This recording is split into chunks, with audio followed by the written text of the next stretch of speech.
pedestrians can expect when they come up to the hawk signal a very similar setup to a normal traffic signal. They need to push the pedestrian button to activate it, and they're going to see a solid don't walk hand.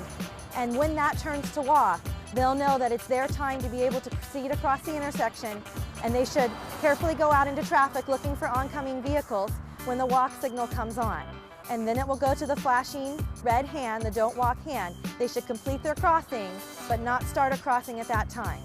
And then it's going to go back to the solid don't walk hand until a pedestrian comes and pushes the button again.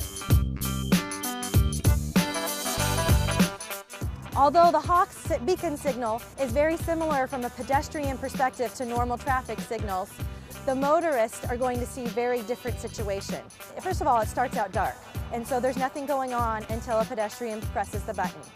Now, once the pedestrian presses the button, the signal will start flashing yellow, telling the motorist to prepare to stop, and then it will go to solid yellow, telling the motorist they must come to a stop. And then it's going to go to a solid red.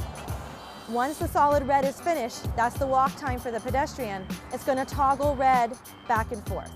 And toggling red back and forth means once you've stopped and the pedestrian has cleared, you can proceed through the intersection. If you're the second person in line, you pull up to the stop bar and make sure it's clear and the pedestrians have crossed, and then you may proceed through. And then once the signal goes dark, you can proceed through the signal like you would if there was no pedestrians at all. And this way it's more efficient for traffic, and that's the benefit of the hawk over a standard traffic signal for the motorists. The hawk pedestrian